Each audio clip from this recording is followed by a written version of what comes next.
नमस्कार। कैसे हैं आप? बढ़िया होंगे, ऐसी आशा कर रहा हूँ मैं।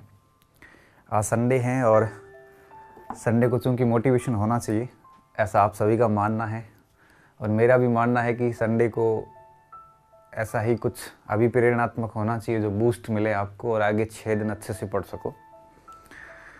उन्हीं बातों को ध्यान में रखते हुए आज का ये छोटा सा सेशन करने जा रहा हूँ। देखो, होता क्या है कि जब भी हम पढ़ते हैं तो या फिर कोई भी काम करते हैं तो दरअसल असफलता के चांसेस बहुत ज़्यादा होते हैं और असफलता की यही चांसेस कहीं ना कहीं हमारा आत्मविश्वास भी डगमगाते हैं और एक प्रकार से निराशा हतोत्साहन की ओर हमें ले जाते हैं। तो आज का जो ये सेशन है, इसका मेरा उद्देश्य इतना है कि आपको ये बताना है कि आखिर सफलता के शत्रु कौन से हैं, कौन सी गलतियां हम करते हैं जो हमें सफलता से दूर रखती है। यह सेशन है आज का अपना। तो सेशन का अपन हेडिंग दे सकते हैं, सफलता के शत्रु कौन से हैं, एनिमी ऑफ सक्सेस। कौन सी ऐसी गलतियां होती हैं जो हमें सफलता से दूर रखती है। सबसे पहली गलती जो मुझे लगता है हम अभ्यर्थी करते हैं वो है दिखावा। ये सफलता का सबसे बड़ा और पहला शत्रु है, दिखावा। मतलब होता है दिखावे का कि शो ऑफ करना, चाहे वो तैयारी का दिखावा हो, चाहे वो पुस्तकों का दिखावा हो, चाहे वो ढोंग हो, लोगों के सामने इम्प्रेशन झाड़ने का, लोगों को अपनी ओर खींचने का, जो वो एक प्रकार से जो बनावटी रूप होते हैं, ये सारे के सारे दिखावे कहलाते हैं। हम क्या करते हैं, जैसे हमारा फ्रेंड सर्किल है, उसमें अपना इम्प्रेस झाड़ने के लिए बोल देते हैं, मैं उसकी तैयारी कर रहा हूँ, इसकी कर रहा हूँ, मैंने ये पढ़ा है, मैंने वो पढ़ा है। घर वालों को इम्प्रेस करने के लिए, कई बार गर्लफ्रेंड को इम्प्रेस करने के लिए, इस प्रकार से इम्प्रेशन के चक्कर में हम इतने दिखावे कर लेते हैं कि ये दिखावे जो है हमें एक आर्टिफिशियल प्रेशर, कृत्रिम दबाव में ऐसा दबा देते हैं कि हमारा पूरा प्रदर्शन बिगड़ जाता है। तो सबसे बड़े असफलता का जो कारण है वो ये दिखावे है। ऐसे दिखावे होने नहीं चाहिए। ये दिखावे ही दरअसल आपको सबसे पीछे रखते हैं। इन दिखावों के कारण आप वस्तु स्थिति कभी समझ नहीं पाते, आप अपने आप को कभी समझ नहीं पाते कि मेरी क्षमता क्या है, मुझे किसकी प्रिपरेशन करनी चाहिए, ये आप कभी समझ नहीं पाते और आप उस दिखावों में समय को व्यतीत करते जाते हो, समय को बिगाड़ते जाते हो। तो सबसे पहला काम ये कीजिए कि आप दिखावे ना कीजिए, आप सिर्फ तैयारी कीजिए, दिखावे ना कीजिए। तैयारी करते जाइए, जब परिणाम आएगा तो अपने आप इतना शोर मचा देगा कि पूरी आपके आसपास में जितना आप इंप्रेशन झाड़ना चाहते हो, जो आपके उद्देश्य है दिखावे के पीछे के, वो सारे उद्देश्य परिणाम अपने आप ही उन उद्देश्यों को साकार कर देगा। तो ये सफलता का सबसे बड़ा शत्रु होता है दिखावा। ये दिखावा आपको अपनी वस्तु स्थिति से कभी वाकिफ नहीं होने देगा। आप वास्तव में क्या हो, आपकी क्षमताएं कितनी है, आप क्या कर सकते हो, आप क्या बन सकते हो, आप किसकी प्रिपरेशन कर रहे हो, आप क्या हो, मतलब ये वस्तु स्थिति जो है ना, ये जो रियलिस्टिक अप्रोच है, इससे आपको कभी वास्तविक अर्थों में वो जुड़ने देगा ही नहीं है दिखावा। तो सबसे पहला काम ये कीजिए कि इस दिखावों से बाहर आइए। अगर आप असफल हो रहे हैं तो कहीं ना कहीं दिखावा उसका एक अहम कारण है। अगर आप दिखावा नहीं कर रहे हैं फिर भी आप असफल हो रहे हैं तो दूसरा कारण है अनियमितता। ये अनियमितता भी आपकी असफलता का बहुत बड़ा कारण है और अधिकांश अभ्यर्थी इस वजह से असफल होते हैं। मैं कह रहा हूँ कोई भी कार्य हो, चाहे जीवन में पढ़ाई का कार्य हो, चाहे कोई भी व्यवसाय हो, चाहे वो आपके यूँ कहिए कि कोई भी कार्य हो, कोई बिजनेस हो, कोई भी हो, अनियमितता असफलता का सबसे बड़ा कारण होती है। आप कोई भी कार्य को अगर नियमित रूप से 2-3 घंटे भी करते हो, डेफिनेटली वो आपको सक्सेस दिलाएगा। एक दिन पढ़ लिए 10 घंटे, 10 दिन फिर पढ़ाई नहीं की, 5 दिन फिर छोड़ दिया, 2 दिन फिर पढ़ लिया, ऐसा नहीं होना चाहिए। नियमितता बहुत ज़रूरी होती है। पढ़ाई में जितनी नियमितता रखोगे, चाहे मैं कह रहा हूँ कि 2 से 3 घंटे रेगुलर ही पढ़िए, लेकिन पढ़िए। चाहे आप जिम जाते हो तो आप डेली आधा घंटा रेगुलर जाते हो तो फायदा होता है। अगर आप सोच रहे हो कि 30 दिन में आधा घंटा जा रहा हूँ, मतलब 15 घंटे में एक दिन में कंटिन्यू कर लेता हूँ, ऐसा नहीं होता है। जो काम नियमितता में होगा वो काम कभी नहीं, मतलब आप एक साथ नहीं कर सकते। तो नियमितता बहुत ज़रूरी होती है।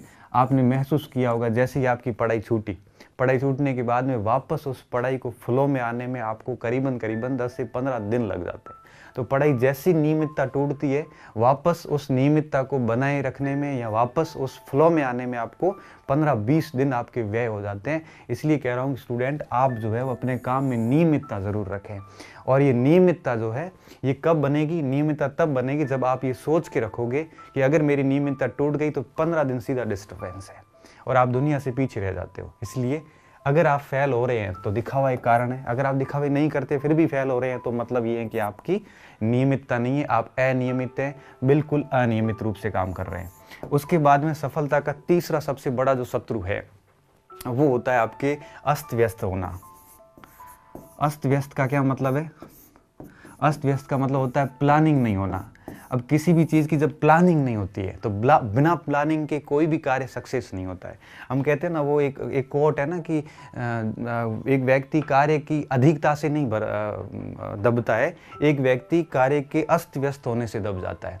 आपको पता ही नहीं आपको करना क्या है, सुबह उठ के क्या करना है, मॉर्निंग में क्या पढ़ना है, इवनिंग में क्या पढ़ना है, सप्ताह भर में क्या पढ़ना है, आगे 4 महीने की प्रिपरेशन कैसे करनी है।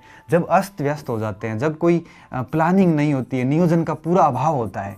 अब प्लानिंग आपके पास नहीं है, नियोजन का मतलब अभाव है, तो ऐसी अस्त व्यस्तता जो है, और या यूँ कहिए कि आपका कोई निर्धारित लक्ष्य नहीं है, तो ये जो अस्त व्यस्त रहना, ये अस्त व्यस्त रहना भी आपकी असफलता का एक बहुत बड़ा कारण हो सकता है।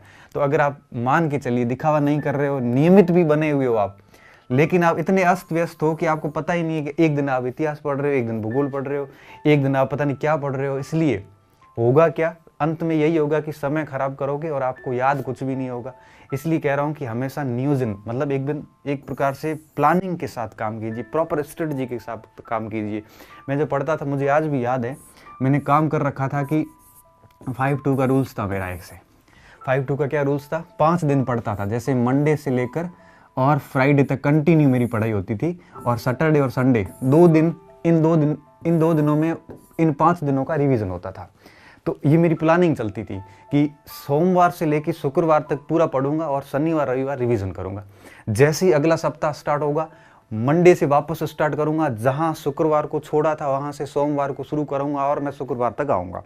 शुक्रवार को फिर वापस पढ़ाई छोड़ के और सैटरडे और संडे को रिवीजन करूंगा पिछले दोनों सप्ताह का। जैसे तीसरा सप्ताह आएगा, जहां शुक्रवार को छोड़ा था वहां सोमवार से शुरू करूंगा और शुक्रवार तक आऊंगा। फिर पिछले 3 सप्ताहों का रिवीजन में आगे रविवार और शनिवार को करूंगा। तो इससे क्या होता है, इस प्लानिंग से क्या होता था, मेरे परफेक्ट नियोजन हो जाता था और टारगेट आगे से आगे पूरे उस सप्ताह का सेट रहता था। तो आप लोग भी ऐसा कुछ करिए कि आप ऐसे अस्त व्यस्त ना हो, बिल्कुल प्लानिंग के साथ काम करो और एकदम टारगेट ओरिएंटेड होना चाहिए। ये सफलता का तीसरा सबसे बड़ा शत्रु है कि हम क्या करते हैं, हम इन चीज़ों से दूर रहते हैं। चौथा क्या होता है? रिवीजन का अभाव। मैंने यही बात अभी वापस थोड़ी देर पहले बताई, रिवीजन का अभाव। अगर आप रिवीजन नहीं कर पा रहे हैं तो आपकी पढ़ाई का कोई मतलब नहीं है। क्यों? क्योंकि जैसे क्या होता है ना कि अपने पास बहुत सारा मटेरियल होता है और वो सारी सामग्री हम पढ़ के एक बार छोड़ देते हैं उसको। उसके बाद वापस क्या होता है कि जैसे ही एग्ज़ाम नज़दीक आता है, इतना सारा पढ़ा हुआ होता है कि हम उसको वापस रिकलेक्ट कर नहीं पाते, वापस उसका रिवीजन कर नहीं पाते। फिर कौन सी चीज़ कहाँ पढ़ी थी उन किताबों में दब जाती। कई बार प्रश्न गलत करके आते हैं और घर आके जब चेक करते हैं तो उसी किताब में अंडरलाइन किया हुआ था हमारा, फिर भी हमें याद नहीं आया। इसका क्या कारण होता है? इसका कारण होता है रिवीजन का अभाव। इसलिए आप प्रयास ये करो कि सप्ताह में कम से कम ऐसा रूल्स बना दो कि कम से कम 5 दिन पढ़ेंगे तो 2 दिन उसका रिवीजन करेंगे। तो अब देखिए इससे क्या होगा, 20 दिन पढ़ाई होगी तो आपका करीबन 8-10 दिन रिवीजन हो जाएगा।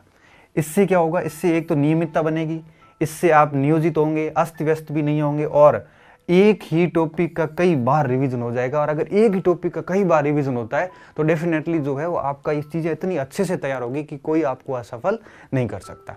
इसलिए इन चीज़ों का ध्यान रखना। मैं सफलता के 4 एक प्रकार से शत्रु थे जिनको मैं आपको अवगत करवा रहा था।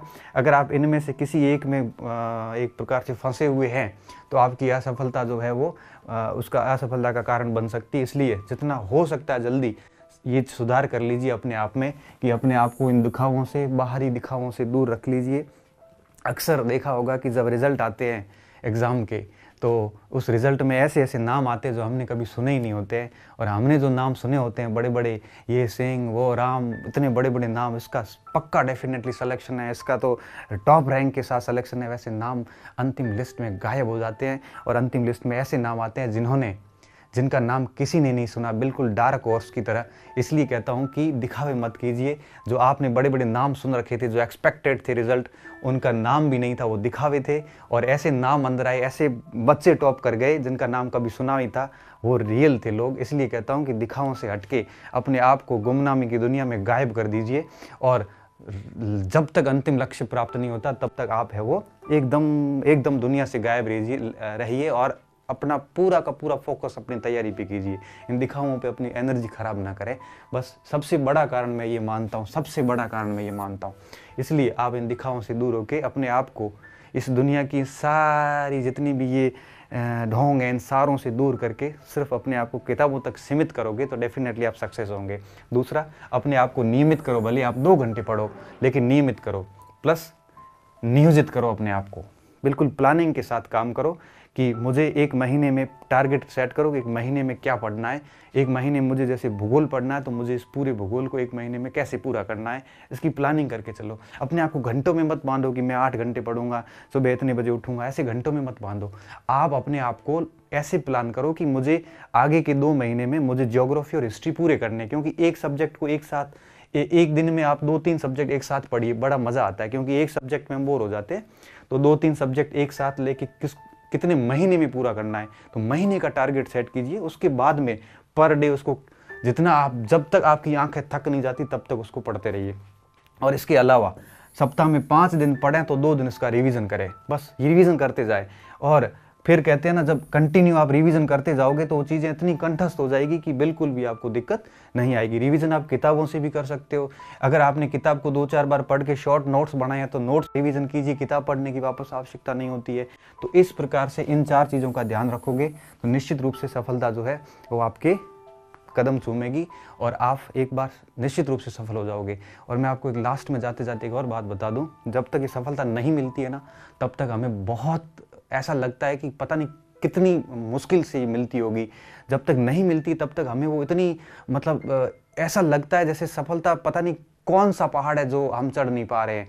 मतलब सफलता जब तक दूर है, जब तक नहीं मिली है ना, जब तक अलब्ध है तब तक ही कठिन है और तब तक ही अपने लिए वो एक प्रकार से प्यास है। जैसे वो मिल जाती है ना, उसके बाद लगता है तो कुछ था ही नहीं, इतनी आसानी से थी ये। और एक सफलता के बाद कई सफलताएं मिल जाती है। आपने देखा होगा, आपके आसपास कई उदाहरण देखे होंगे, एक नौकरी के बाद कई नौकरियां लग जाती है। तो सफलता एक बार मिल जाती है ना, तो उसके बाद कई मिल जाती है। उसका कारण ये होता है कि जब भी सफलता मिलती है तभी हमें पता चलता है कि इतना मुश्किल था नहीं जितना हम सोच रहे थे।